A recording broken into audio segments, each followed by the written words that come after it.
right now, per acre is running anywhere from $2,500 to $4,000 an acre. Just think of the hundreds of thousands of dollars our community has lost. And there's still several hundred acres in the community in heirs property, which she's going to be talking about. And so I didn't mean to interrupt. No, that's I great. just wanted to let y'all, it's happening here in our community as well. Well, I'm glad you took that deviation so people can talk to you afterwards. Maybe not get the information, confidential information, but so they can connect to what we're talking about. Right. This is not a theoretical problem. It's a real and practical problem. So those two gentlemen and I decided not to just worry about it and squirm about it, but to do something about it. And so we created this corporation called Land to Family, Inc. Most of your handbills will have our contact information on it. And one of the smart things we did early on was to hire this attorney back here. She is the epitome of, she's just not a pretty face. You will see after hearing her presentation, she's a very brilliant lawyer. She comes to us from her own law firm called Ripley, Steps and Associates. They have offices in Little Rock, Conway, Pine Bluff, and Hot Springs. And if y'all are real nice to her, you might entice her into opening an office in Morrill. So just keep that in mind. She's very capable. She and her firm are very capable of having a presence in communities because of their knowledge of technology. So be real nice to her. I have made available to you her business cards so that you can choose to reach out directly to her if you'd like, or reach out to us to Land to Family, Inc. Her practice areas are elder law, estate and business training, heirs property, which I'm sure she'll spend a lot of time on here today, and quieting title. She'll tell you what that means. Long-term care, Medicaid planning, probate, special needs trust. And almost all of these things are critical to the mission, the vision of saving African Americans land and in some instances recovering it. As I said, she represents, we have brought her on board specifically, not for the larger things that she does, but specifically for helping with quiet title actions, because we also have a sister corporation that helps us move people from quiet title, i.e. owning it, consolidating the ownership, but into certain legal entities where you can take advantages of government programs, etc. So without, as we used to say back in the old Baptist church, without further ado, I will ask Attorney Ashley Steps if she'll come forward and make her presentation in her own way. But you have her business card, so I don't need to give you her phone number. Attorney Steps.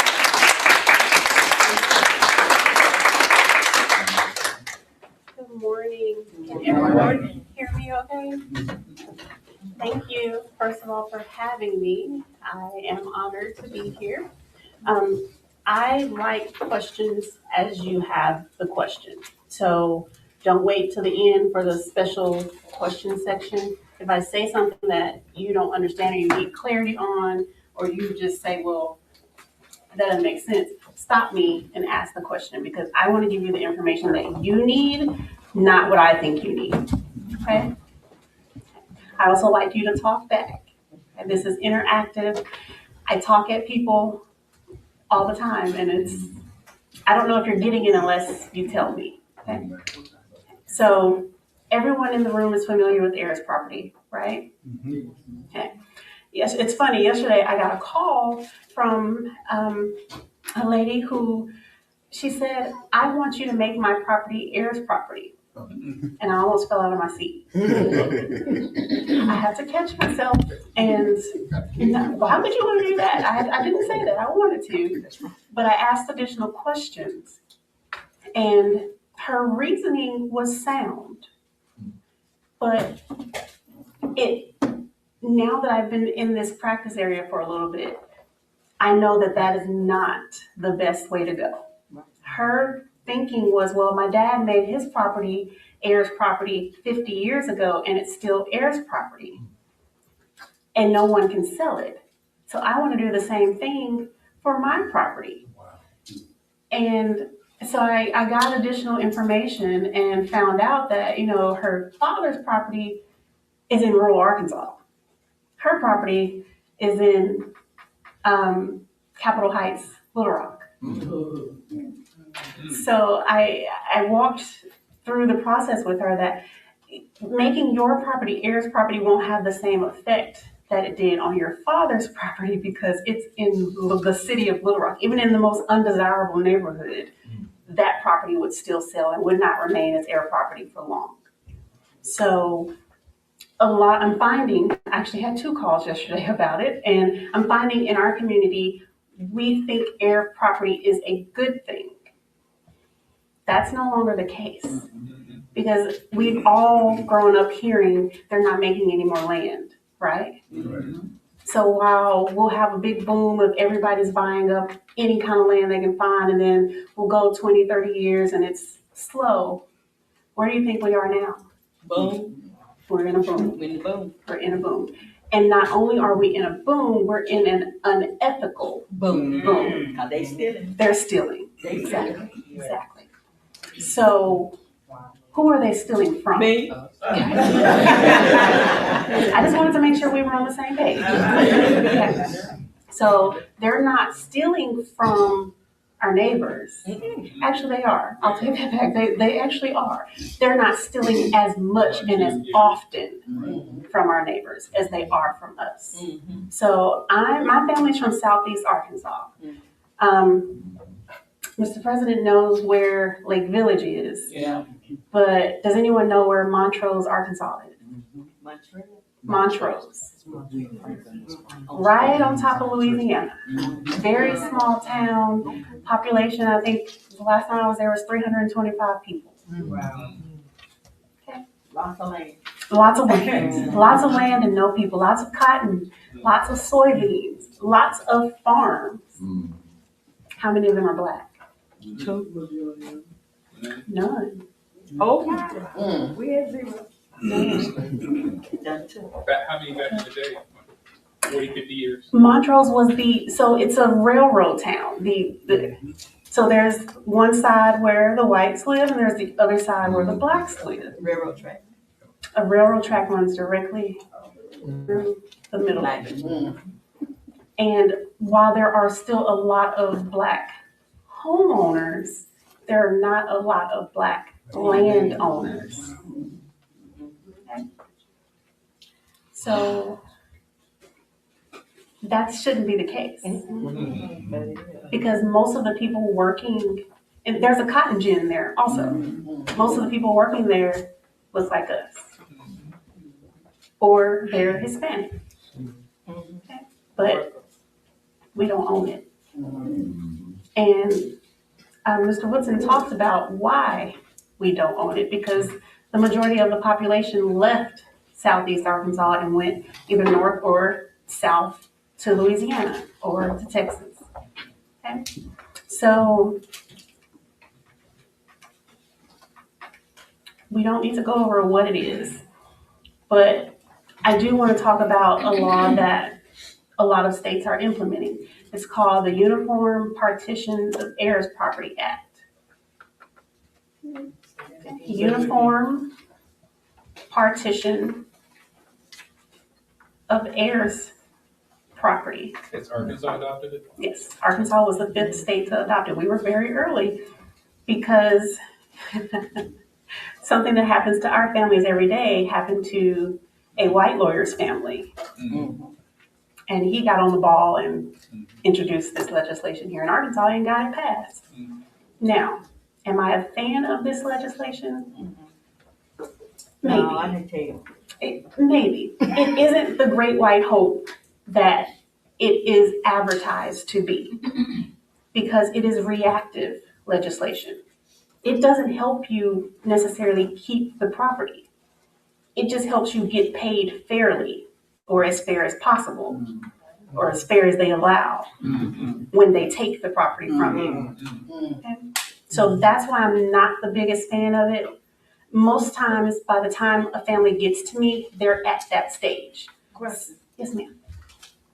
If they have taken property that they didn't pay for at all, how would this help? It doesn't. It does.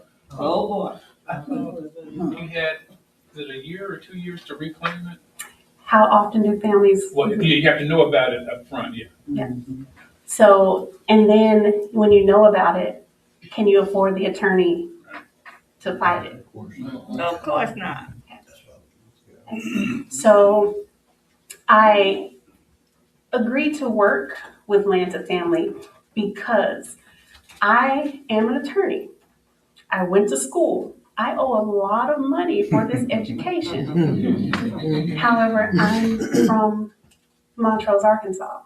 So I know what the economy looks like. So it's balancing, okay, I need to make money to feed my family and pay these bills, but I also want to help communities like the one I came from. So it's a balancing act. And I know I can't help everyone. Most attorneys can't help everyone. We don't have enough. I want to interrupt you here.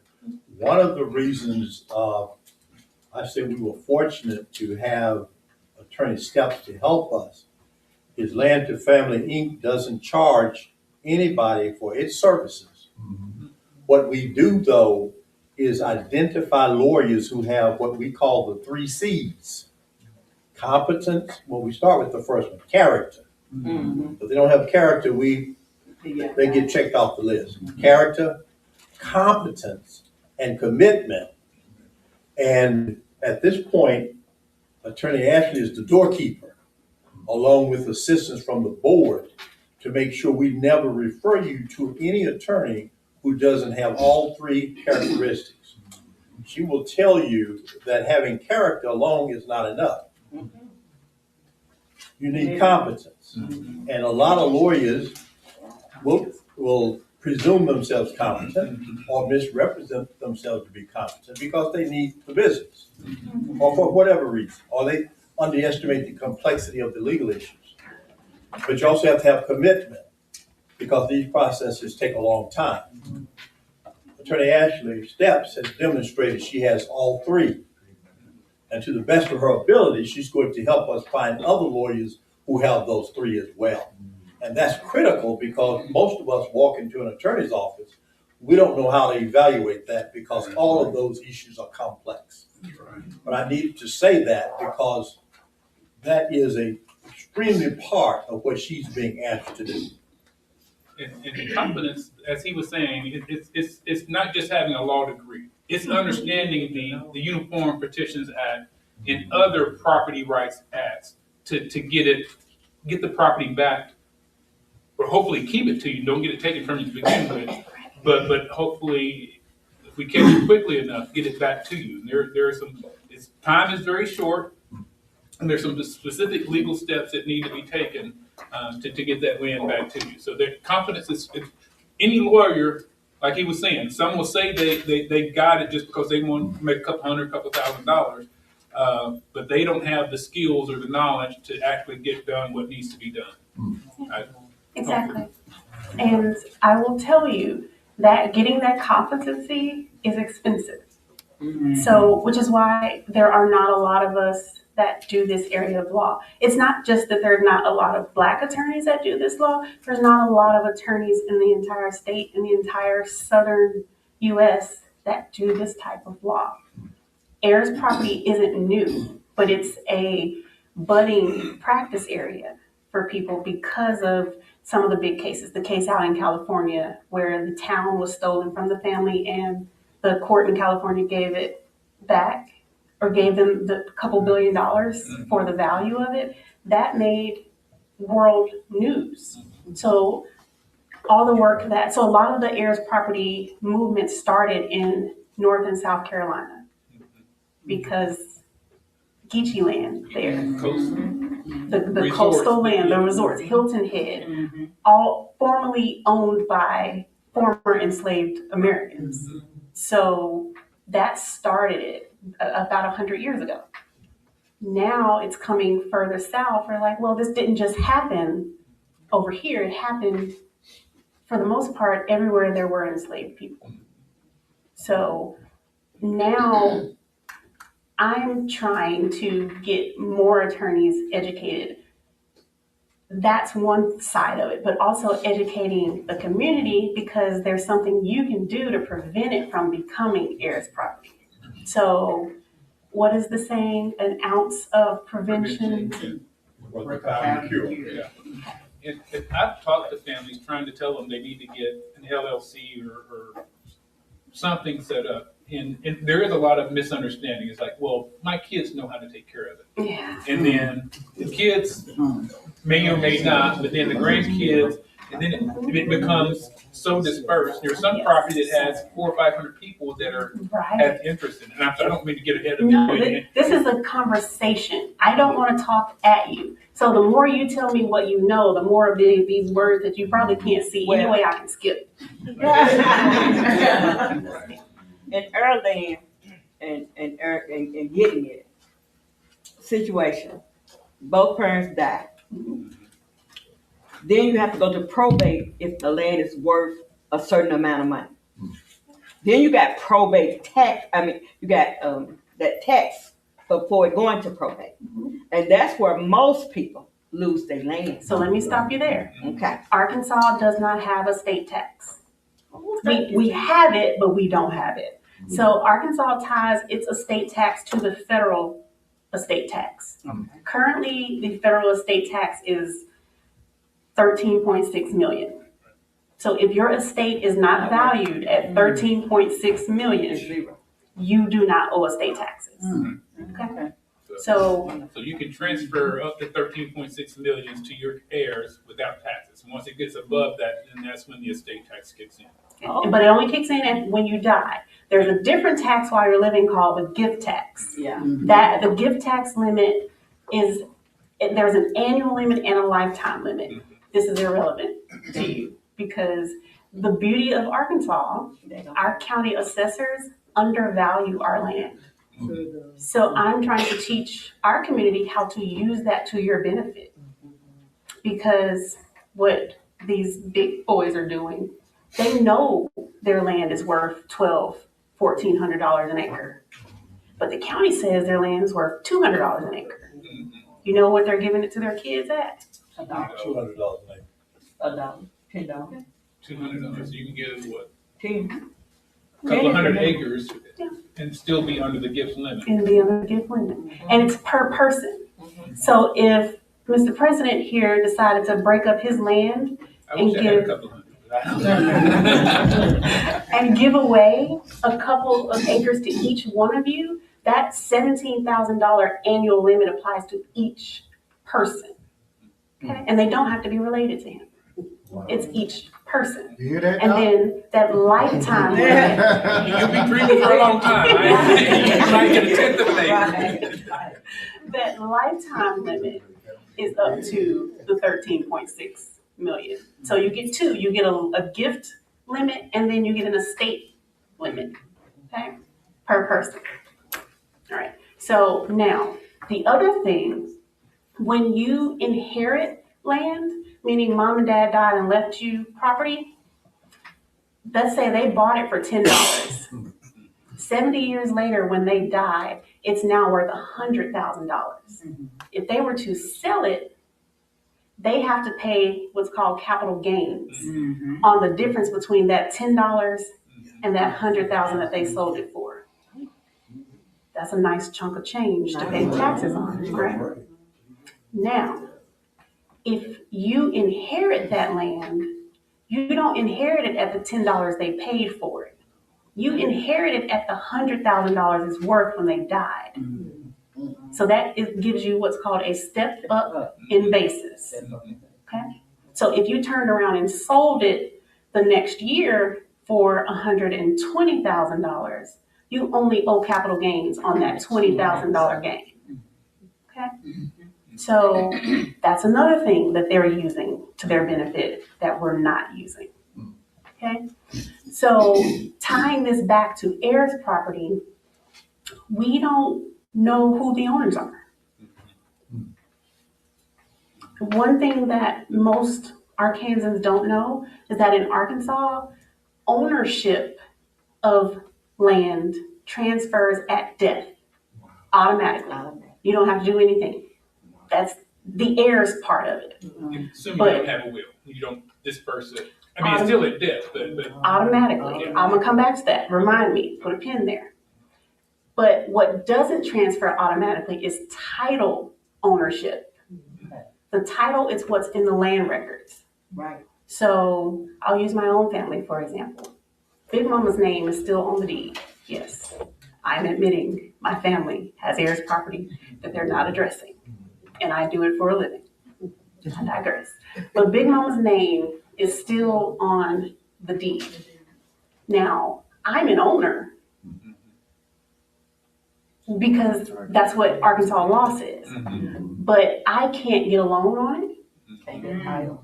I can't give clear title. I can sell it, but I can only sell them my interest, which is technically still unclear because there is no record in the land records that I own it. Okay? So there's ownership, there's physical ownership, there's ownership in the space of it, and then there's title ownership. So you heard me talk about physical ownership. We all know that sharing a piece of land with 9 other siblings, usually only one sibling is living on that land, right? So that sibling has physical ownership of it, even though you all have the same interests. Okay? So I get that call all the time. My brother isn't paying the taxes. He's not paying anything, but he's living in the house. I want to evict him and put him out. Does your brother own it too? Yeah, we all own it. Yeah, you can't put him out. Right. You can't put someone out who owns it. So those are conversations we need to start having. I'm looking at the seniors in the room. Because y'all are the biggest, I'm gonna be honest, y'all are the biggest pains in my backside. Because you want to be fair. right. You have 5 children that don't get along, but you want to put all 5 of them on your house. Yeah. Okay. I'm gonna put a pin in there and I'm gonna pick up this will question. I'm coming to you with, I'm picking up this will question. Now, who in here has a will? Problem number 1. I believe in shaming people. I think we need to bring back shaming people. Because Which is better, a will or trust? put a pin in that. I'm gonna come back to it. Okay, Don't well, let that's me what I'm forget. working on. Yeah. Let me ask you, does anyone have a trust? I'm working. Started it, but I gotta, whatever you do to put the assets over there to it. So I don't have one. I don't. Shame, Mr. President. I just don't know which one is better, the non-revocable or the irrevocable. I'm coming back to that. Okay. So a will in Arkansas means nothing if you don't go to probate. See? It means nothing. You have this will. I have people that come in and bring Big Mama's will. Big Mama died 30 years ago. And they say, well, we've been operating under this will. Oh, well, where's the probate order? Oh, we didn't take it to probate. We've just been going by it. That's fine, but it's not legal. So how long would it be? How long is the will in effect after the death, or does it last? It means nothing if you didn't open probate. No. But so if you don't go to probate for 20 years, is it still? Can you take it 20 years later and still enforce it? Great question. I'm coming back to you, but so Arkansas has a 5-year statute of limitations to open probate. Well, I'm sorry, to open a probate administration. Let me use correct terms, okay? So to open the administration of a decedent's estate. The decedent is the person who died. That's an important word. So if you hear it again, that just means that's the person who died. So administration of a decedent's estate must happen within 5 years of their passing. Okay? If So- it doesn't? If it doesn't, you're SOL. I'm kidding. So it's basically heir property just by the state law, right? Partially, yes. Okay. It became heir property when you died because you don't open probate immediately. And remember, ownership transfers at death. So as soon as that doctor wrote that time of death down, boom, the property is yours now. Okay? Now, if you don't open probate within that 5 years, that's not the end of it. That's not the end of the story anymore, thankfully. Again, some neighbor who was a lawyer was affected by this. They took action. Okay? So we were going to benefit from all of their stuff. So now Arkansas has what's called a small estate administration. It's actually, so probate is a type of court case that does not allow pro se people. So you cannot go to probate court without a lawyer. It's the only area in Arkansas that doesn't allow you to appear pro se. Okay? Pro se. Pro se means by yourself without a lawyer. Representing yourself. You cannot go to probate to an administration by yourself. Okay? Arkansas doesn't allow it because you cannot represent someone else unless you're a lawyer. And what is probate? Someone dead. Someone's dead. You're representing someone's estate. Okay? I have a question about that. Do you have to go into the probate stuff when a person died? Do you have to? No. Oh, okay. So, but the saving grace is the small administration, and there are others, but I'm going to pick up Mr. Woodson's question. You used yourself as an example earlier, so I will take the liberty of using yourself. You own an interest in heir property. And there are presumably a number of other people who came by their ownership interest the same way you did. Somebody died.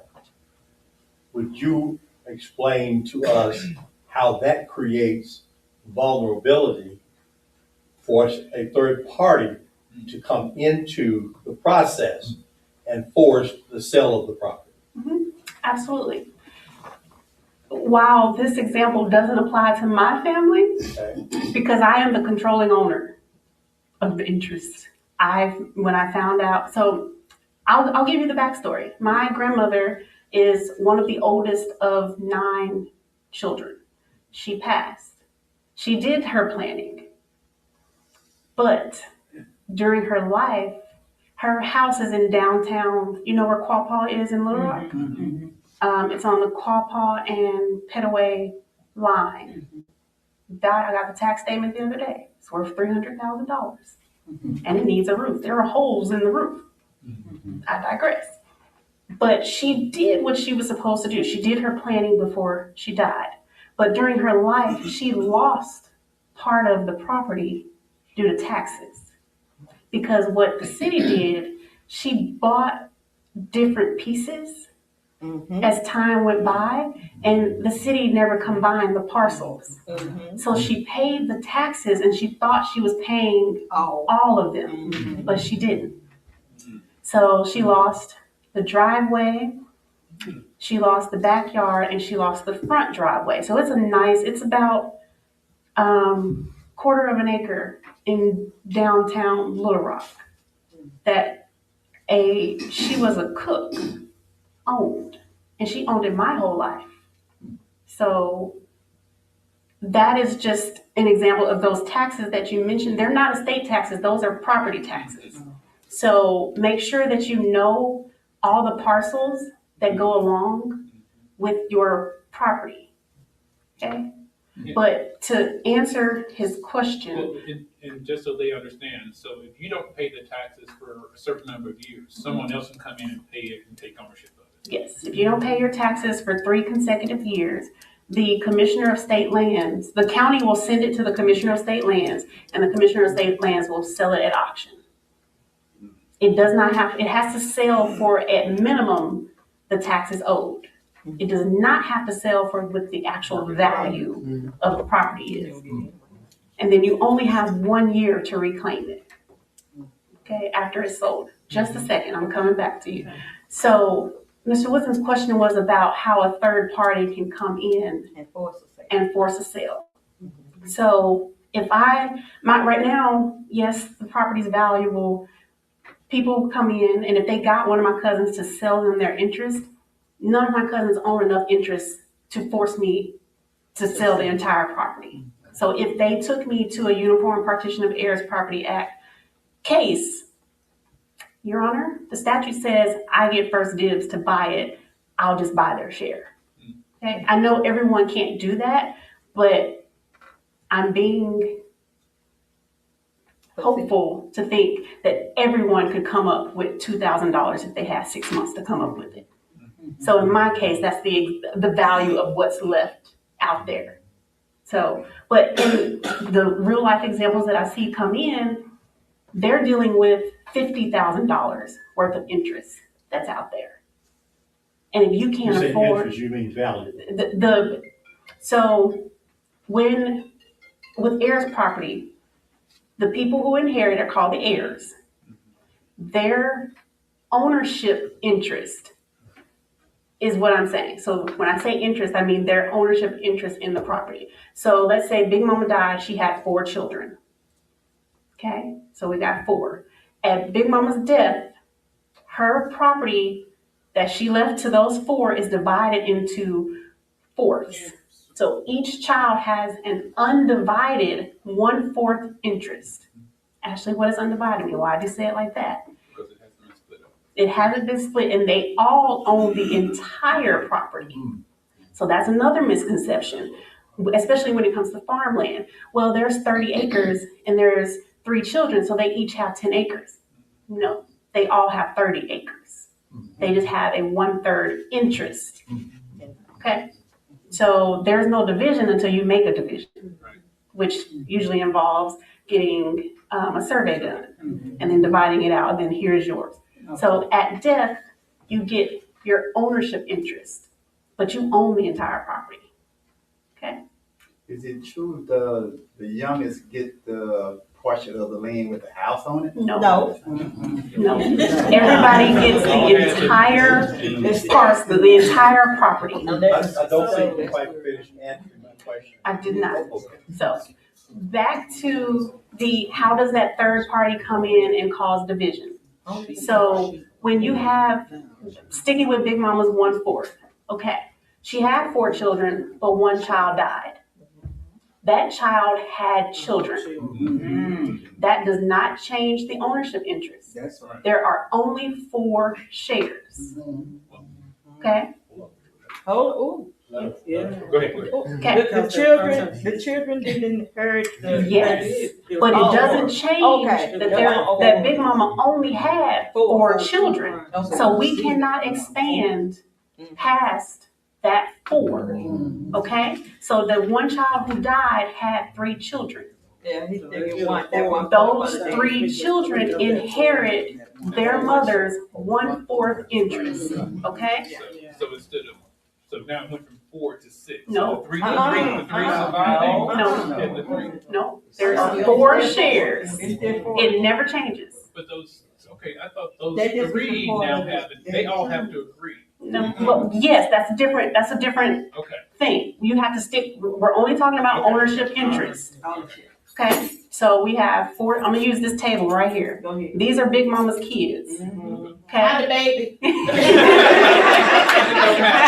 Okay, so I'm gonna start down here. Child A, I'm gonna pick on her because she's been real vocal. Child A passes away.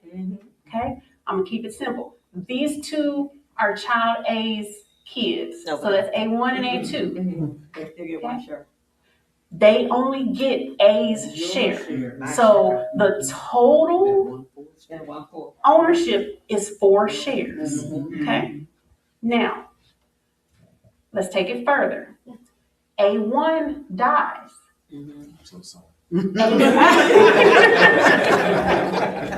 A1 left these 2 children at the circle table. How many total shares do we have? We got 4. Perfect. So we're clear on, no matter what, you only have the total shares from the person whose name is on the deed had kids. Right. Now let me make it muddy for you. Okay. A has died. A1 has died. Now we have a 1.2 and 1.1. Okay, 4 shares. 1 share has been divided into 2. Okay, one of those 2 shares has now been divided again into 2. Yeah. I'm picking on is that Steelers or is that Jamaica? I can't. Jamaica. I'm picking on the Jamaica gentleman. He can't stand his sister. Can't stand her. And can't stand his uncle. The only person that he likes is Aunt D over here, the baby. So somehow he has gotten into an argument with his sister because she called to get his share of the tax money to pay the taxes. He said, I'm sick of this property. I ain't never going back to Arkansas ever again. I don't want it. Well, here comes an investor. Investor finds out they've done the title search. They've done the genealogy reports. They know who owns what and how much they have. So we know that great nephew only has a tiny interest. The investor talks him into buying the interest. Well, I gotta interrupt you here. And these nefarious investors actually hire companies to do speculation to find these properties where there are vulnerabilities. And so it's a business for them. It is. Okay. It is absolutely a business. Because they can get millions of dollars worth of property for For tens nothing. of thousands of dollars. Yeah. Now, he has been talking to the investor, and he calls Aunt D and tells Aunt D, I sold my share of Big Mama's property. Boys, you crazy. Exactly.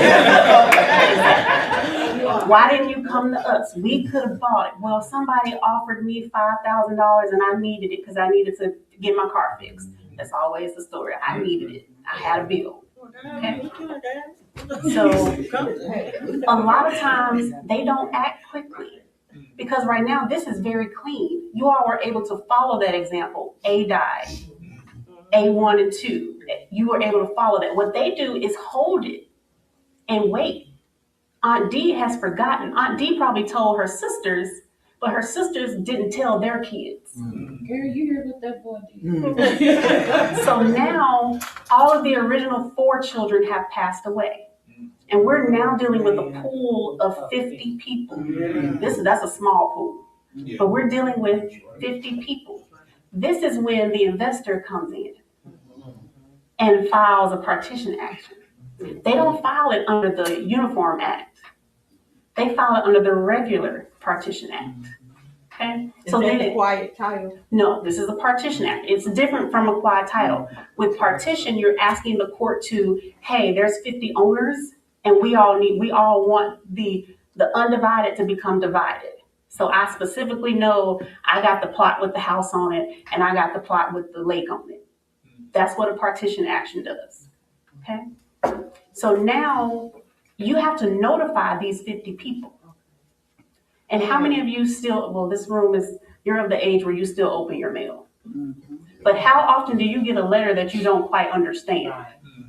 And what do? You throw it in the trash, you put it to the side and say, I'll think about it later. Nope, you know where it's from and who signed it. That's what you should do. Yeah. Now, if it look legal enough to me, I'm going to find me somebody to explain this thing. That's exactly what you should do, but that isn't what happens. Yeah. So if you don't respond, I see your question, you get the investor gets what's called a default judgment, meaning they won because you didn't respond. Right. Okay? So now he's knocked out about 25, 30 people. 10 people, Aunt A, her son, because he's living representing her, filed an appearance and an answer. Okay? And he got in contact with LTF and has an attorney who knows what they're doing. He's filed a response that says, no, this is heirs property and should be governed under the act. Okay? So that's how this process happened. So when you say. Just a second, yes, sir. Yes, ma'am. It's age old. I'm curious about the question the brother asked there because there's been people down through the years have said that, that the baby in the family gets the house and the land that the house is on. Do you have any idea of where that originated? Oh, absolutely. Because if the youngest is the last to leave the house, what happens when they don't leave the house? What happens? They get the house and the land. So it's not a legal thing, it's just a matter of family dynamics of what happens. So you all, remember how I talked about everybody gets it at death? When Big Mama died, you all got the same interest. Everybody got that 1/4. But that physical owner was in the house. But that physical owner, which is the baby, because they were the youngest, usually, so I'll use my family, for example. My grandmother had 6 kids, and the youngest is only a couple years older than me. When my grandmother died, she was 74, 75. So the youngest was still living, she still lives there now. So she lives in the house. She has physical ownership of it, but I have title ownership to a lot of it. Wow. Okay. And that's, okay, my mom, she deeded. Hold on, let me be fair. Just a moment. Coming back to Mr. President. Okay, well, and I was gonna say, he asked where it originated. I know tradition, at least I always heard, is the baby was supposed to take care of the parents. So I didn't know if that's how that got started as well. But my question, you said when he did the investor did the partition and they didn't respond, he knocked out 25 or so About of them. 25 people. Did he get that interest or did it go to the rest of them? What happens there? It depends. That's a lawyer's favorite answer, by the way. You're saying you're the controlling owner of the heir property and you have the title. So what can you do with the property without the heirs? Oh, I can do a lot of it. Okay. Because I am the controlling owner and I also have title ownership. So because of those different parcels that I talked about, the land is in different parcels, even though, so technically the house sits on 2 different parcels. So You own both of them? yeah, I own both of them now, Okay. but in the beginning I didn't. So I had to piece this together. My grandmother died in 2012. She graduated a week after I graduated from law school. So she got to see me do it. And I was so pissed because I was like, I was in law school for 3 years down the street from your house and you never told me that you'd lost. She'd been making payments on it. And the only reason I found out was because my aunt, who took over the payments because she's the oldest living, the oldest spends the money and the baby gets the benefit. She'd been paying the taxes the year after my grandmother passed, and she said, oh, well, I've been making payments on the driveway. I'm like, what do you mean? So she shows me the paperwork. That's when I found out. I was like, well, we did estate planning. I was working at a estate planning firm, so that's how I know my grandmother did planning.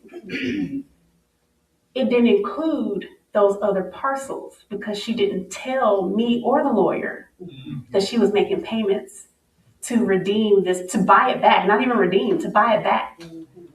$15,000 to buy a driveway.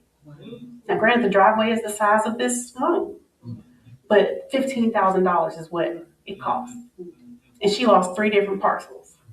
And so that was my next question. After the 3 years passed, and she didn't pay the taxes, like you can either do the quiet title or things like that, but does it matter if there's actual property on that land or it's just a driveway? Does it matter? No, you don't do the quiet title. The person who bought it at a tax sale Yeah. does the quiet title, and then you're notified. But what they do is they wait until after that 1 year statute of limitations. Right. So you can redeem it within 1 year without going. You just go pay the taxes and the fees and reimburse the owner for repairs and things they've made. They don't file the quiet title until after that year has passed. So now you have to get a lawyer to go defend this quiet title and prove that you didn't get effective notice. Because the Commissioner of State Lands does not send effective notice 50% of the time. No. Okay? The county doesn't send effective notice 50% of the time. No. What happens if Aunt D, her address was on the tax bill, but Aunt D died Aunt D's house got sold and the tax bill is going to Aunt D's house. So nobody knew. You don't think about a bill until you get the bill. And if you never get the bill, You can't respond to it. okay? So, did I finish your question? Well, no, so I asked about the person, the lawyer or the investor getting 20, 30 people knocked out because they didn't respond. Who gets that interest? So, it depends. Now you're in the court case.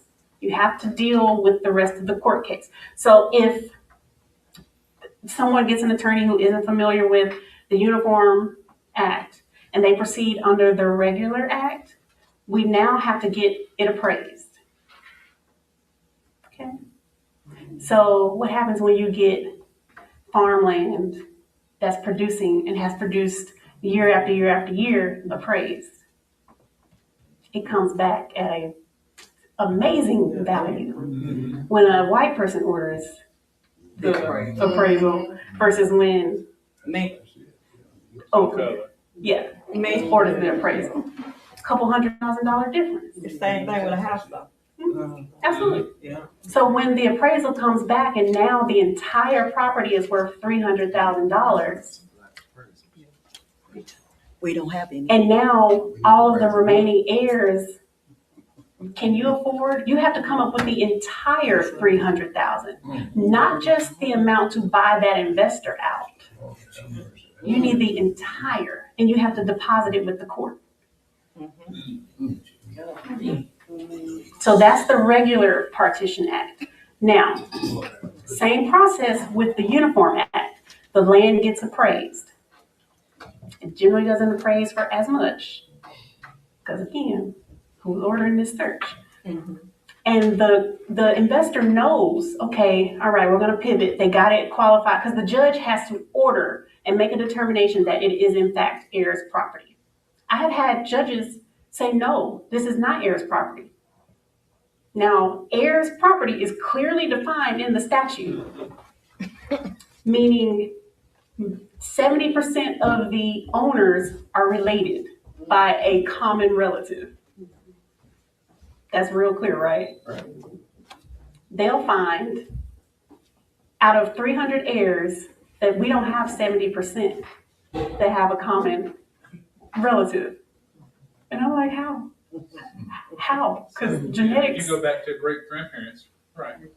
Genetics don't work that way.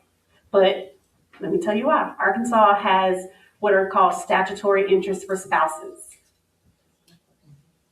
So when you are a married couple and you don't do any estate planning and one of you dies, your spouse gets an interest in everything you own. An interest, not they get it all. They get an interest in it.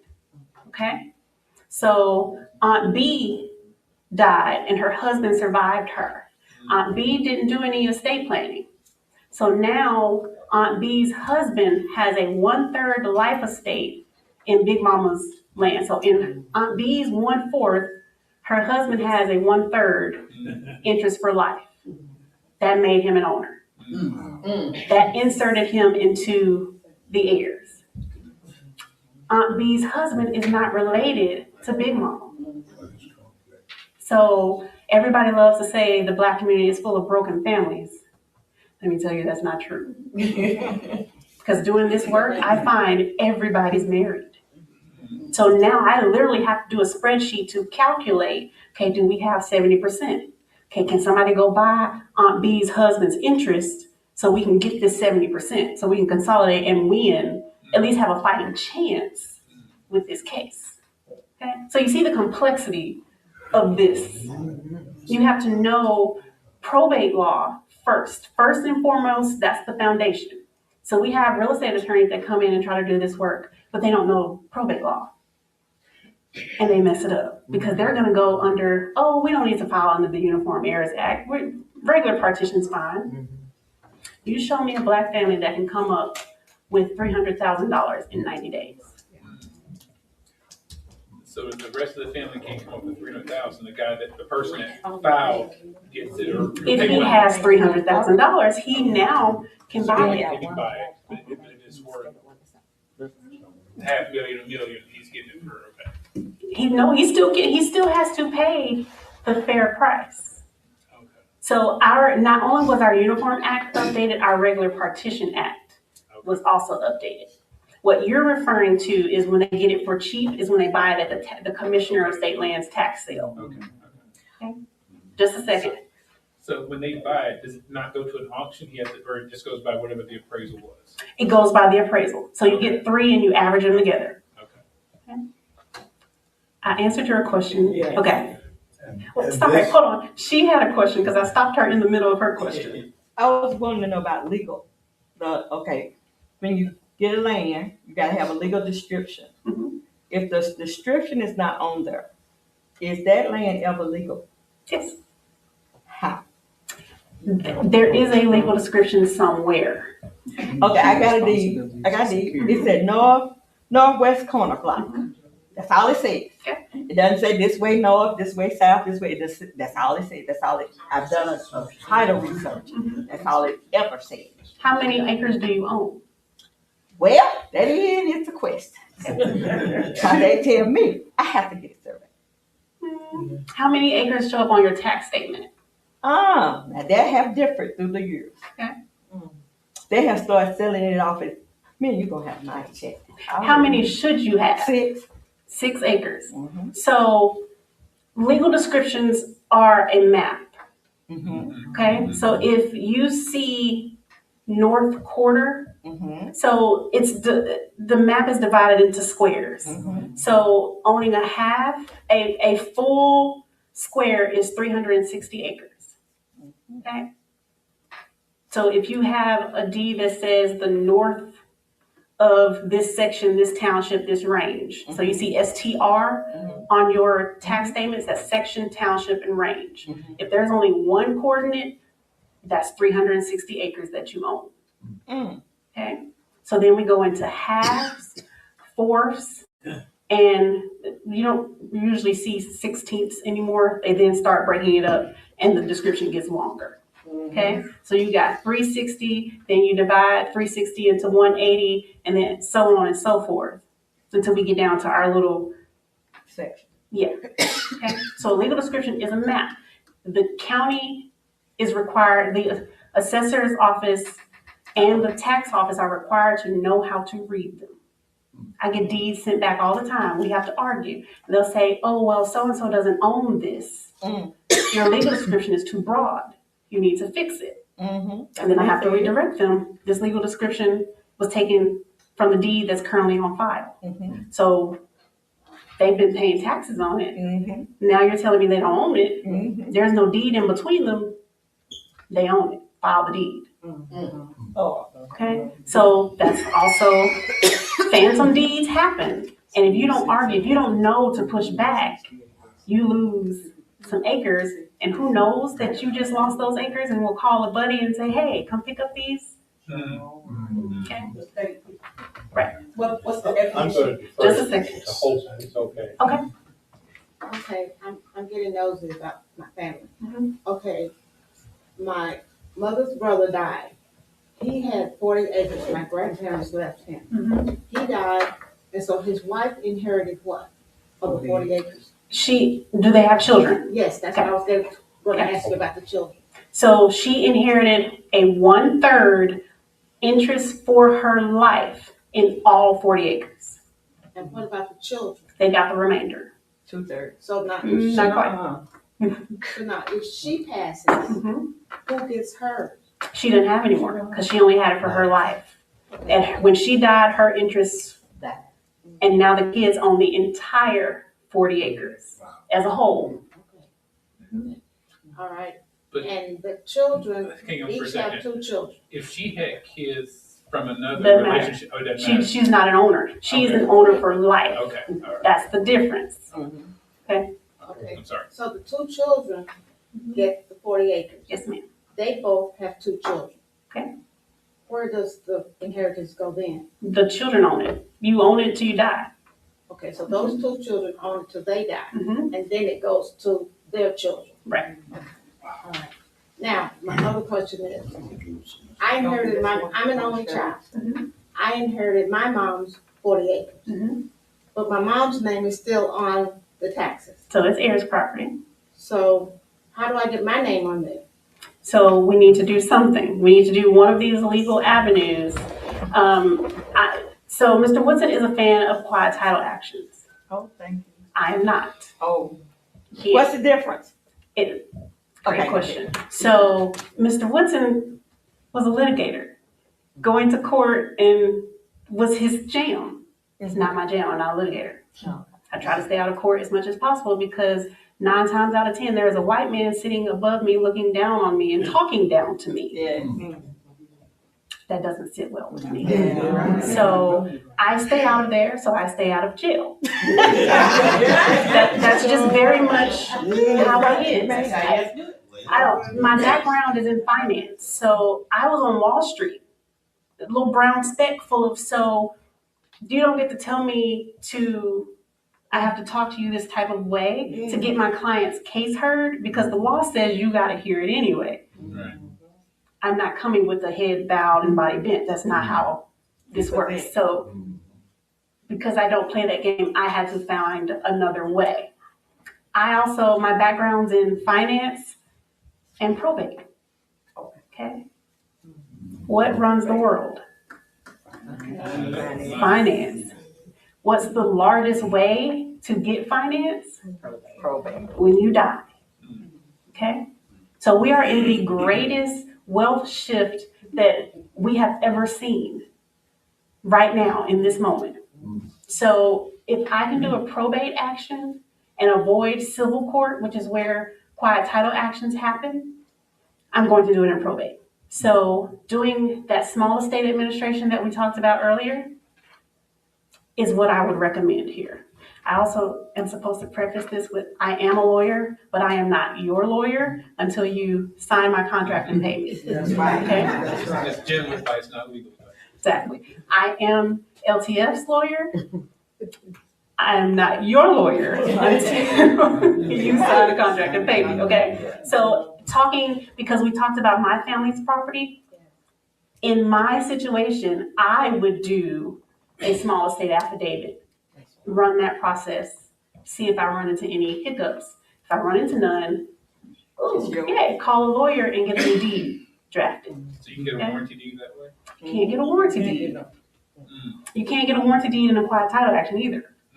So, but I can get what's called a distributee's deed. It sells. If your goal is to sell or to transfer property, that's all that matters. Can it transfer clear title? So we get hung up on warranty deeds and quick claim deeds and all that. Yes, they matter, but in the instance of heirs property, you only need clear title. Okay? Okay. So. And I hire a lawyer to do that. Yes, you can. It's actually the one you can do on your own, but I do suggest hiring a lawyer, even if it's not me. I really appreciate you pausing to make the distinction between whose lawyer you are. Who's not. Because I don't want anybody to leave here taking what you say to make it law. Yes. And no one has the right to leave here claiming that my lawyer told me anything. Your lawyer ain't here. That's right. Don't say that. Unless, I may have a client in the room and not recognize you. You can say that. But anybody else, if we don't have a signed agreement and you have paid me or I have waived your fee, we don't have that relationship. So don't give me any confidential information because I'm gonna pick on Aunt A and Mr. President. Right. If Aunt A hires me, but Mr. President gave me some information on a sale that he's trying to make with Aunt A, I'm gonna take all that information back to Aunt A and say, hey, Aunt A, there's a leak That's right. in the property. You need to get that, you need to have him fix that before you see how confidential works? And the other thing I want to point out is that Attorney Steps does work for Land to Family Inc. But I told you earlier, all I wanted, you needed to know today is that she assists us in finding other attorneys like herself. So if you reach out to her directly, it's no different than you would be reaching out to any lawyer. But if you wanted to call me and discuss her before you reached out, I'd be glad to have that conversation. But obviously, there are ethical guidelines that govern me as well. But just make sure you understand, talking to me is not talking to her. Talking to her is not talking to me. Two separate entities. And I am also going to ask for a point of privilege. We are building LTF, okay? So if you would do me a favor and actually call LTF before you call me, let Mr. Woodson make that introduction, because my staff is going to tell you I'm booked until June. Okay? And I don't want there to be any hard feelings. Well, she gave us the call, she told us to call. Absolutely. But if you have your ducks in a row and you're ready to go, call LTF first so that we can log that case as an LTF case so we can get grant money, okay? All right, so I'd much rather you go to LTF first. Then you also still may not work with me. Let me say that up front, okay? We have other attorneys. If your situation is not complicated, you're likely not going to get me. Let me say that up front, okay? Do not be offended that may assign you to a different attorney. They will still call me. They have my cell phone number, so they can say, hey, this little piece, can you verify?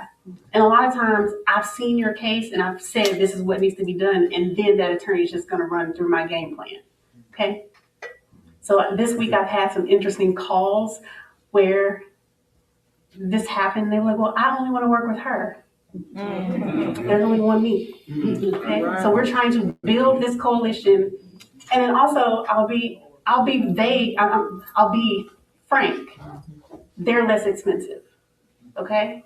So I want you all to get the best value for your dollar and train new attorneys. So be gracious, please. Quick question on the dollars there. I know it varies from case to case, depending on the complexity and the parties involved, but what kind of range would we say 40 acres versus 200 acres, Doesn't matter. Doesn't matter. I can tell you what I charge. I don't take any cases for less than $4,000. That is what it takes to get in the door. That very well may not be your final cost. I try to keep it as close to what I tell you in your quote as possible, because we do flat fees. I don't like to bill hourly. I have to remember to turn the timer on every time you call. So my firm doesn't charge based on the number of acres you have. Most times it's based on the number of people involved, because who mess up stuff? People.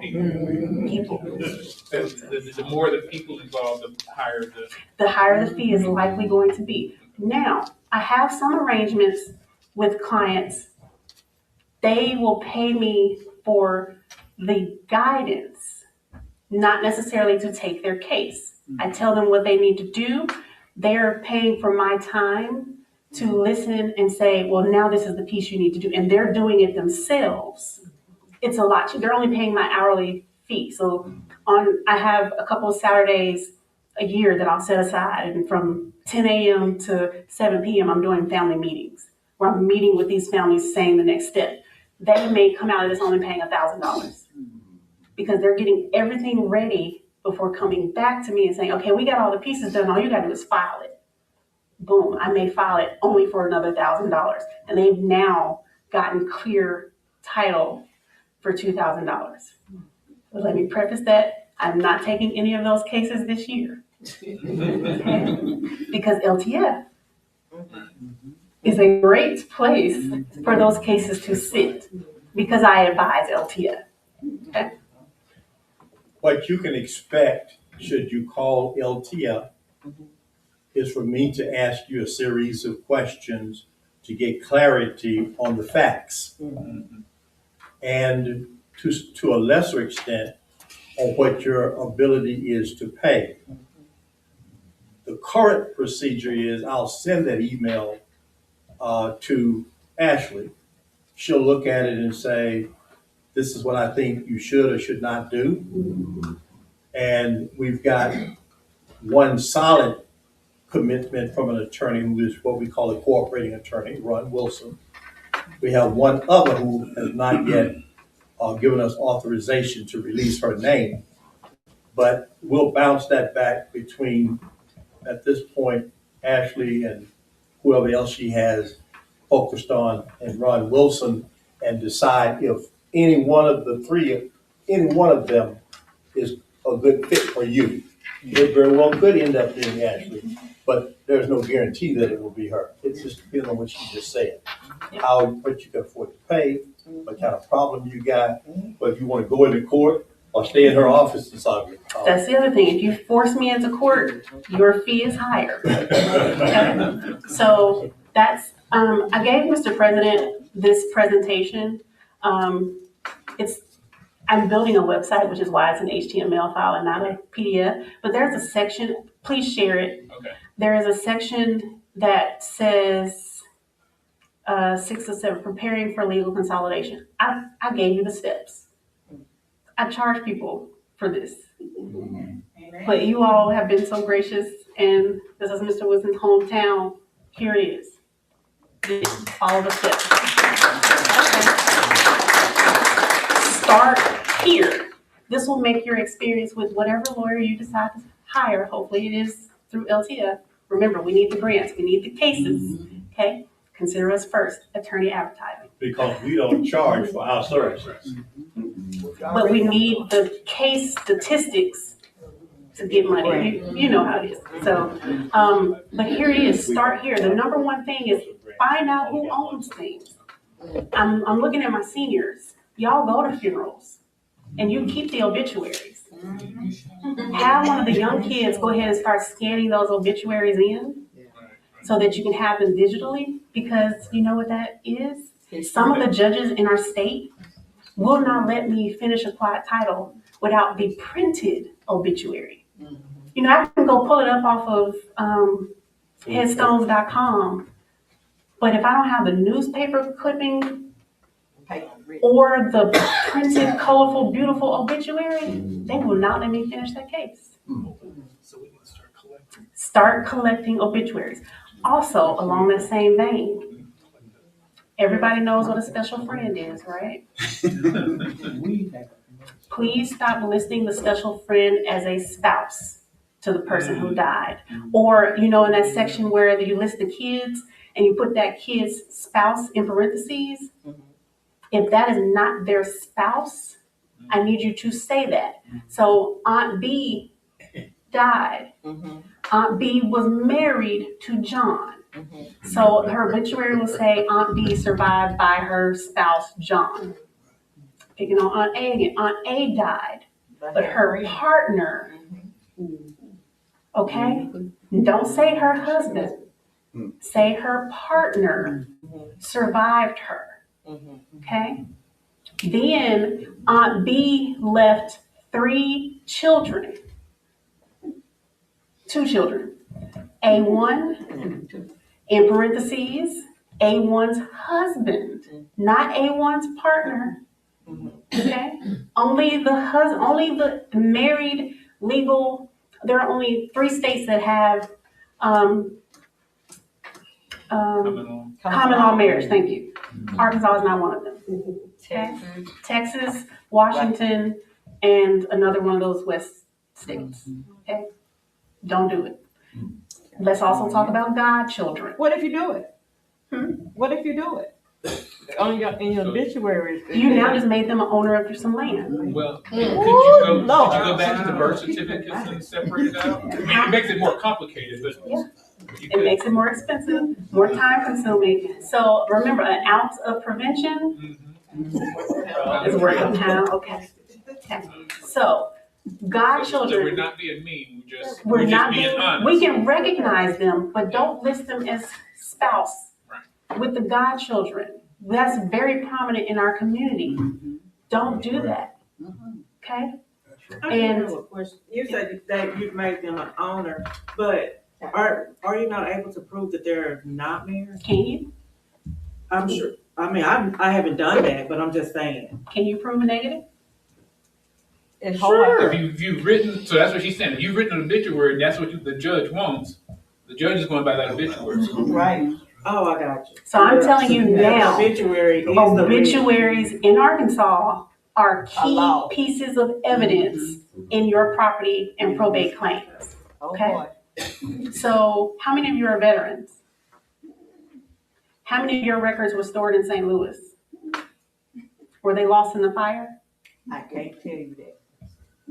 A lot of veterans lost their records in the St. Louis record room fire. So if you don't have your original DD 214, or you don't have some type of medical visits that proved that you were in the service during your time of service, there is no record of you being a veteran. And you're quite literally SOL when it comes time to do any type of veterans claims. So the same thing happens with birth certificates, death certificates, marriage licenses. How many of you don't know where your marriage license is? Do you know that? Do you know that there are cities and towns in Arkansas that existed 50 years ago that no longer exist? What happens if you were married or born in that town? Okay. For those of you who were born before 1950, we can use the family Bible. That is still a legal piece. So why not after 1950? Because we have better record keeping. Supposed to. So in general, we do. But prior to 1950, Black births still happened at home at a high rate. And the family Bible was the number one place where that was. Okay? And also there are still people who were born that don't have birth certificates. We now know, and y'all watch the news, I won't make this political, but how are they Americans now? That's right. Okay. So when you leave here, grab your paperwork, find it, is there a library here? There's a scanner here at the community center, right? We need to get one, but we don't have one. So y'all There just is one at the heard, library in Marlton. okay, but y'all just heard Mr. President say he's getting a scanner. I said we need. Yeah, y'all come up with some coins, we can get one. So to scan all those documents in and keep them digitally. I know some of us don't trust it, but at this point we've moved past the point of not trusting the cloud. The cloud is real, it's here, it's helpful. Well, and now, Maybe we can do it. You can Daniel. do it the on records the you're phone. talking about are the Birth certificates, death obituary, certificates, marriage licenses, obituaries, deeds, paid off mortgages. Because some of those are not recorded. That's right. Okay, that Some prior, of the banks will record it for you, but some, I've had one myself where they're like, oh, you need to send You this need to in. If record you it. don't send it in, it's still there as a lien it's on your still property. there, and you can't do anything until that lien is released. And what happens if your mortgage was with a bank that no longer exists? So they're only required to keep those records for 7 years. Okay, so scan all that in. Yes, ma'am. I'm sorry, Steps, what was you gonna say about godchildren? Oh, yes, so in the obituaries, don't list them as children. Say God, specifically say, and she leaves her godchildren. Because a lot of times we'll include them and then we'll include their kids and the grandkids. That messes up your family tree. You do stepchildren the same way? Stepchildren are not children. That's right. So you need to specifically say, unless they were adopted, you need to specifically say stepchildren. Okay? And then in Arkansas, once someone is adopted, their birth family disappears. So there's They no are longer interest in that birth no family. more interest in their birth parents or that birth family's property. They are now a part of Aunt A's family. And let's talk about, I know it might seem like I'm being, Question though. yes ma'am. Now, let's just say that somebody was listed as the child, and come to find out they weren't a child, and you can prove that because you asked, could you prove it? That's the reason I'm going this way. And then what happens if you can prove that? Are they still an heir because they were listed, or they are no longer an heir? It depends. So That's what she led me into something. This is a touchy subject for Black families. We don't like to talk about this. But we lived at a time where an unwed mother had a child out of wedlock. That child became her sibling. Okay? So The not mother's sibling. became the mother's sibling. We have that. We know that happens. That it depends comes in there. So half of the family knows that baby J is not Aunt A's sibling. That's actually Aunt A's baby. The other half doesn't know. But baby J is now 50 years old. We've lived this life for 50 years. Mail this out to her as we The question becomes, do we keep the secret? Do we tell the secret? Now, we already know somebody's messy and they're going to tell the secret. But that's outside of the legal world. Where it comes down to is her question. Does it matter? So you tell me you can prove it. My question to you is, do you care? Okay? So if this child has gone 50 years being Big Mama's child, so now so we're just gonna say Aunt C is Aunt A's daughter. So that means if we go with the legal route, Big Mama's share is now 3 instead of 4. But is that equitable? No. Okay. So 9 times out of 10, Big Mama had 4 kids. Okay. But every once in a while, I run into. know they get messy. So they get messy. Okay. Okay. So that is important when you're filling out the obituary to make sure you are clear on actual titles. Okay. Who these people are to the decedent. Okay. Did I get all the questions over here? Okay. So now that now let me be messier. Menfolk. Because you can have children up until you die. Because you can also have children that you are unaware of. That poses a risk when you don't do your own estate planning. Okay? So if you have a child out there that you kind of think is yours, that you had when you were deployed, your favorite sibling, you need to tell them, give them a heads up that this child may appear. Okay? In Arkansas, they have 3 years after probate has closed. After they receive, I'm sorry, not after it's closed, but after they receive actual notice of your death. Okay? So if you told your sister that you think you have this child, their mother's name is, they last lived here, give them as much information as possible so she can try and head that off. If she survives you, she can head it off so they don't cause confusion. Okay? You really should take care of it yourself, but we know that doesn't always happen. So I have a question now. Okay.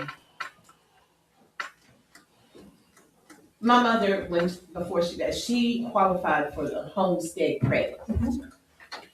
So she didn't have to pay any taxes. And I went up there, every year I go up there and I ask about the taxes. They said, oh, she doesn't have anything. I hadn't said anything, I just said, okay, you know. Do I need to have that changed? And, because now everything is done, it kind of goes to me. So do I need to change anything? Do I need to? Is mom still living? No. Okay. So it's heirs property, or is it in your name? Well, the house is in my name, but the land is in heir property. Let's talk about that. So how many acres? It's only one. It's 1 acre. So the house sits on that 1 acre? Yes. Does the house have a mortgage? No, I paid it off. Okay. So in Arkansas, you can't separate them unless it's a mobile home. It is. Okay. Okay. So the land is what you're paying real property on. That's where the homestead credit applies. A mobile home that's not attached to the property is considered personal property. That's a different tax rate. Okay. So you own the mobile home. She owns the land. Technically, the land's still in her name and they can't change it without a deed, so she's going to continue qualifying for the credit. Okay. So I need to be working on. You need to be getting working on changed. clearing title so that when you pass, you don't leave more people with a headache. Okay, Okay, so yes, do something because we're trying to clear the title to all the property in the room. Okay, we're trying to do this better. Okay. Yes, sir. What, so I know we're having these kind of workshops, but what else could the community center do to help people along this path? Is it just awareness? Are there some steps we can help people take? What can we do as a foundation to help? Absolutely, awareness is key. But what you can do is find the funds, get a couple of scanners. I'll tell you, go on eBay and look up Epson Scan Snap. It's a standalone printer. It sells for $400, but you can usually find it on eBay for $100, and it's a great investment. Bring them here, host a scanning fair. At the same time, host a family tree fair to help people build their family trees out. So that way, another thing, it's not just investors that come in. It's that child that Uncle Joe had while he was deployed, supposedly, comes in and says, oh, well, Uncle Joe was my dad. Uncle Joe's gone. So now you have to either believe them or come up with the funds for a paternity test. You need a male relative for a paternity test. If Uncle Joe was the only male. That's another thing that nefarious people are out here doing. They have genealogists on staff, and they'll go through these lines that are mostly woman-dominated. Yes. Yes. So if you close ranks and have your paperwork in order, it's much harder to attack. And then the next thing to do is start talking to the people who moved away that have ownership interest. Start buying it. Sometimes they'll just give it to you. They don't even want anything for it. Sometimes they don't even know they have it. So if you start consolidating interest into a select number of people, when you're ready to start pursuing other things, it makes it easier. It makes my fee lower. Because that's, okay? Fewer people. You said that was an Epson Scan Snap? Okay. Yes. There's also Fujitsu, but I rarely see those under $200 or $300. And even if you just have an all-in-one printer that has a scanner built in, it doesn't have to be a Scan Snap. I was gonna say, if you have a good iPhone, you can scan with your iPhone. You can scan with your iPhone. Now, but I'm looking at seniors. And after they do about 10 pages, they're done. They don't want to do this no more. So, I got you. and then you also have to get it off their phone. Yeah. So to answer your question, having fairs like that, having a day where some of the younger people take the seniors to the county to pull their deeds. Because how many of you have the deed to your property, even if your name isn't on it? Do you have the last deed recorded? Oh, awesome. Awesome. Does your next in line know? Uh-huh. Okay. Do they know where to find it? Uh-huh. Okay. So I'm about to shame y'all. I'm getting ready. Okay. It's time out for secrets. That's right. Been time. So someone needs to know. Most of my practice is probate. I'll have the oldest child. I'll have Aunt A come in. Well, Mama left me in charge because I'm the oldest. Knowing darn well, no offense, Aunt A has not done anything. Aunt A don't know where anything is. It's actually Aunt C who knows where everything is. So we have to, number one, stop putting everything on the oldest. They are not entitled to have anything because they are the oldest. Okay? We have to break that up. Unless it's stick it to you. If it's stick it to you, that's another story. Even still, you don't have to give it to them. Wait a minute. Mama deeded the house to the baby. Okay. That don't make it the baby house? Yeah. Oh, No, I'm saying, not most times and it's not just our community, it's this age group. The baby boomers and what we call the greatest generation are those seniors that witnessed World War II. That they're called the greatest generation.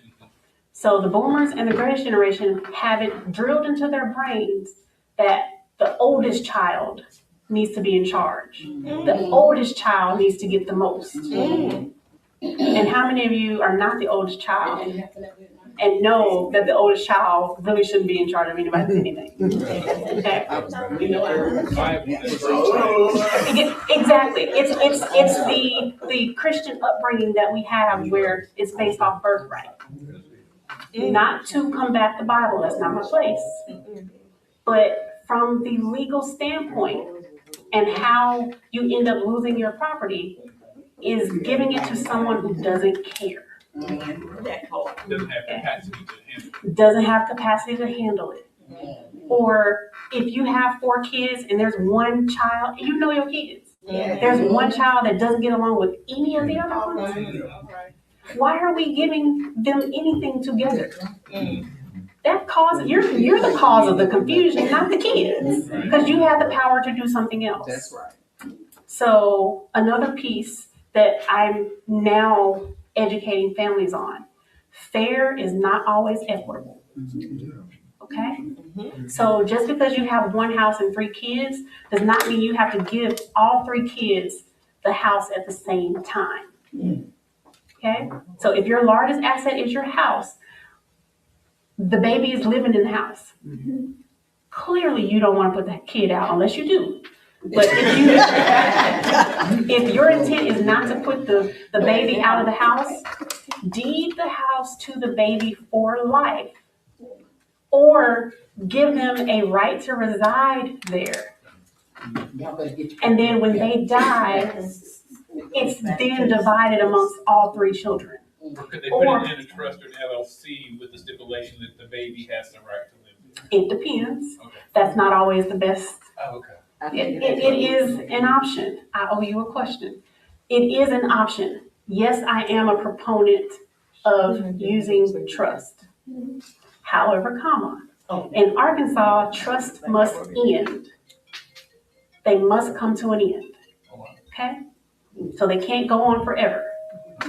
Now, LLCs are a different thing. If you only have one house and the baby lives there, an LLC is not the most appropriate vehicle for that one house. Because what happens if they need to get a loan for repairs? You now only qualify for commercial lending. If your LLC has no credit, you know what you're not going to get? nothing. Zero. Okay. So let's not remove the access to NACA and other programs that help homeowners that are individuals. The same thing applies to trust. If that house was in a trust, it doesn't qualify for NACA. It doesn't qualify for some of those homeowner grants. It doesn't qualify for the VA rehab program. Okay? So yes, we should use trust, but we have to be smart about it. And I owe her an answer to her question earlier, which is better, a will or trust. And number 1, I talk about money all the time because we don't like to talk about it. The best one is the one you can afford. Okay? You should have one, but the best one is the one you can afford. Okay, with the trust, which is better, the irrevocable or revocable or combined? It depends. That we know. So I heard trusts were cheaper long term because probate Is expensive. you have to have an attorney. It can be several $1,000s to get it. Exactly. So let me tell you, remember how I've said all day that probate is my primary practice area? Yeah. I make all my money from probate. The statute tells me up front what I'm gonna make. It is a statutory fee. At the bare minimum, I'm going to make $4,000 because the statute said I could. And you know who gets paid first? Me. So what happens is the only thing going through probate is a house. They gotta find a way to pay. They gotta find a way to pay me. Because never have I ever forced a family to sell their property to pay me. I don't do that.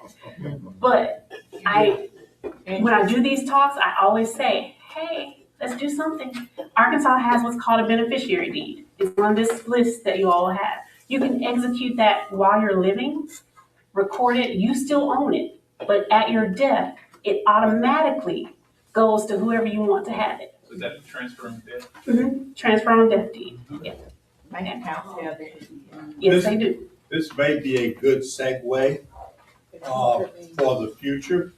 Ms. Byers and I are in conversations as we speak about having an attorney come up here in just a few weeks to pick up where Attorney Stepp has stopped, to start talking about legal entities that you might use, to legal,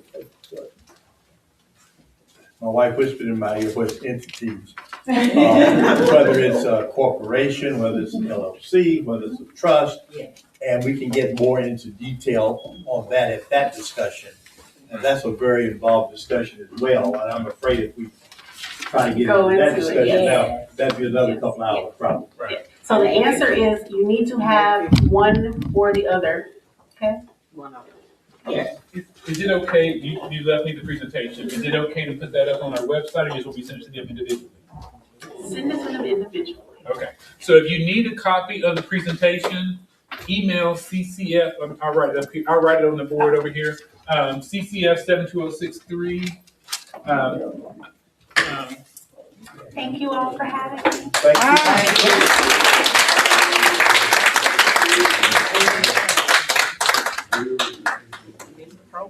Let's say,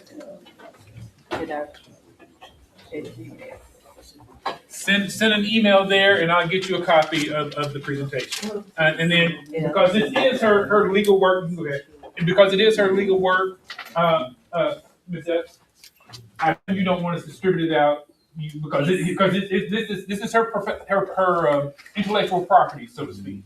So let's not give it away to everybody. So let's try and be cautious about who we share it with, because she put a lot of work into this. Let's just not start giving away her work for free. That's right. That's right. I hope I didn't misspeak. It's also not finished. Well, that's exactly why I came to the podium. What she has shared with you here this morning, orally and through the visual, is information that most lawyers would not share with anybody except for a consultation fee. So that is what she brings as value, and that is what Land to Family Inc. is seeking to do. Character, competence, commitment, and we need your support.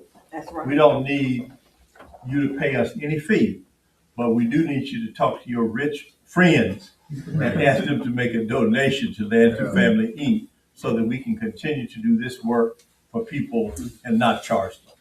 We really do appreciate you giving us an opportunity to share with you today, and I am really, really, really grateful to Attorney Stepp for giving so much to us.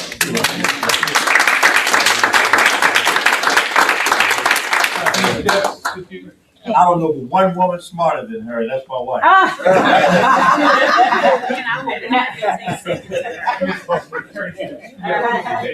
Again, we just want to thank you again for the presentation and your time and sharing the file. I mean, you didn't have to do that. She didn't have to. Like I said, this is her. She gets, like he said, they get paid hundreds of dollars to share just to come in for a consult, and she's done an amazing job. And we can't thank you enough for And this is a little small token on behalf of the CCS community, which I think you'll find quite nice, but we thank you so much for it.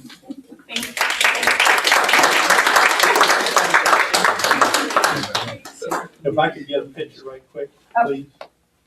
Give me 1 second. I think I can do this. We can share it if we need to. Awesome. Thank you.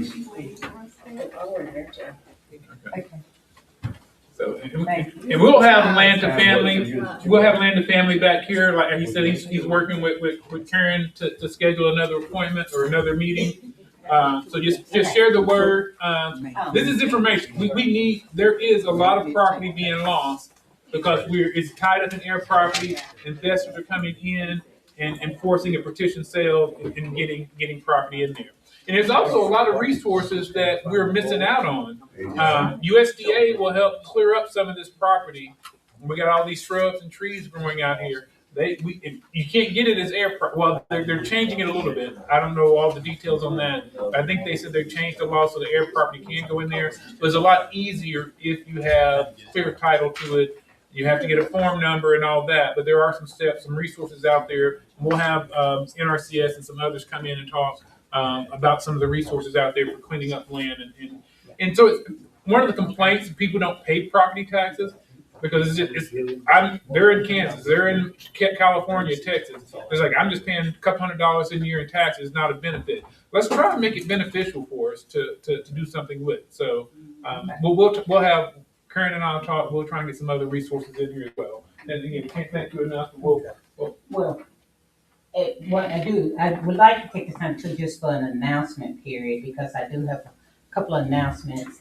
May the 15th is when Miss Sloan, she's another attorney, that you guys, yes, recommended by my good friend here, Mr. Woodson. Miss Sloan will be here May 15th at 11 a.m., same place, same time, to talk about the wills, the trust, and all of those entities. So I want you all to please come back and invite others to come on that day, okay? So I want you to know, we already got that in works, it's set, and she's set to come. So we're on that. Also, I have Miss Everett, is it Miss Everett? Miss Williams. Linda, I'm sorry, I thought it was, okay. Linda Everett Williams. Linda Everett Williams. You have an announcement as well. She's also one of our visitors. She's been here before, but, and we love having you. So I'd like for you to come up and make your announcement while we have everybody's attention. And while she's coming up, I know several of y'all were at the leadership training. Come on up. I'm sorry, that is uneven there. Sorry. There's at the leadership training a couple of weeks ago down at St. Matthew. We're planning a follow-up to that on May 30th, back down at St. Matthew. So we put that on your calendar, May 30th, back at St. Matthew. It's going to be part 2 to the leadership training we had a couple of weeks ago. Thank you. Good afternoon. My name is Linda Everett Williams, and I'm here. I work with the Conway County Democratic Party. And so it was just a couple of things that we noticed during the last primary election. It was a closed primary election, which was Republicans and Democrats. Right. And a lot of people, when they went to vote, they thought they were affiliated with a particular party, and they found out that they were not. The majority of the voters are listed as optional. And so we've had a lot of people that are concerned about that. And there's a way that you can update your party affiliation. One is you can fill out a new registration, voter registration application, completing section 1 through 10, and take that to the county clerk's office, or you can go to the county clerk's office and you can have that updated. I have some of those registration applications with me. If someone wants to fill out one, I'll take it up there for them. Or if someone wants to take some applications to someone that you know, and someone who's going to be turning 18 and need to register to vote. A second point is that in your area, you're on the quorum court. You had a Davenport who had been your JP. He Mr. Davenport ran for county judge. He wasn't successful in that position. So now someone else is going to be replacing Mr. Davenport on the ballot. And what we just want to do is encourage you all, if there's anyone, we have 2 years until the next election cycle. But if you know someone, if you have someone who's interested in becoming JP in this area, or even county judge. We need a county judge. JP or JP, or county judge, or county judge, And so we just want to encourage you that we have a couple of years and we can work with them in getting someone lined up. And I'd just like to say something funny. I met Mr. Rainey at Walmart. So I didn't know who he was. I don't talk to every younger, handsome guy in Walmart. But it was just a friendly face, and so I just engaged him. I had no idea that this is where he is and that he's the president. And the last thing that I like to see is that I'm going to be running for county assessor in Conway County. So tied into what the position will be. And one of my goals is to help people understand why they're paying property taxes and personal property taxes. And I think that was really great that you said, to make them see that there's a purpose. Yeah. Because otherwise it's going to be lost and it's going to be taken. So thank you all for inviting me and letting me out. Just one moment. Yes. Yes. Now, they tell me, y'all just said that if somebody ran against the people that was already, Yeah, you know. Jimmy Hart. my ballot, I can't talk to nobody else's ballot, but my ballot came up unopposed. And it had the listing of every county official that was running. So it depends if you had the Democratic or the Republican. A nonpartisan ballot. It came up, yeah. All I know is what Okay. man said. Because with the closed, just quickly, the closed primary election was that if you wanted a Republican ballot, you would have to switch your party affiliation for that day so that you could vote Republican. So that meant all the people. No, in I voted Democrat. Okay, So so you stayed Democrat. But, okay, so we didn't have any local Democratic candidates in the primary. That's why I said. The people that you voted for in Democrat, your local people, were people that are unopposed and will be on the November ballot. But it also gave you an opportunity to vote for Chris Jones and the people that are running. So that's what the Democratic ballot was. But if you voted as a Democrat, then you were not able to vote for your county judge, for a county judge, because in the primary, because they're all Republicans. And we don't have a Democratic primary. We don't have a Democratic candidate to challenge them. So whoever won, Jimmy Hart won, and he's going to be continue as the county judge. For 2 Okay. years. Four judges, 4 years. 4 years. So question, the county assessor, because I was looking for that on my ballot, but I didn't see it. When is that? November. Okay, My all name will right. be on, it was on that list of unopposed, Okay, because I wasn't opposed by a Democrat. okay. So that's what the primary is to select the best Democrat to run in the midterms and the best Republican. Okay, and then, The collector, huh? the collector was Deirdre Everett. So we have two people, we're running in November. I'm running for. Maybe it was under unopposed. It was. I'm running for Okay, county all right. assessor, and Deidre Everett is running for county collector. Okay, So we'll both be on the ballot in November. okay, and then, I can't get the voter registration, can you do that online? It was challenged, and then Arkansas Supreme Court just okayed it, overrode the previous decision. So it's supposed to be back up and going online, that you can do your voter registration online. Okay? But it may come up, if you do it online, it may come up as optional. And so it still won't. If you want Just to have to make select certain, that. You have to select select your party Democrat. affiliation if you want to be registered and have it listed. Okay? Okay, Thank you. thank y'all. I just want to know why I can't vote. Any other announcements? Diane, that's it, any other announcements anywhere? Okay. If we could just, grab by. I'm sorry. I do want a picture. If anybody wants a picture with Miss Ashley, you can come up to the front after it's over. I am going to get a picture of her and Attorney Wilson Walker here in a moment with you in the background. Right quick. And what I'm gonna do is go ahead and let him pray over lunch, and in that way, people can be getting their lunch, okay? So we can do that. Let us pray. Most gracious Father, we come against and thank you for this day. We thank you for the information we have been given. Lord, we just pray, oh God, just help us to do what needs to be done. Lord, we thank you for this food we're about to receive. Please just bless us, sanctify it. In Jesus' name we pray. Amen. Amen. Amen. Okay. All right, first, yeah, so yeah.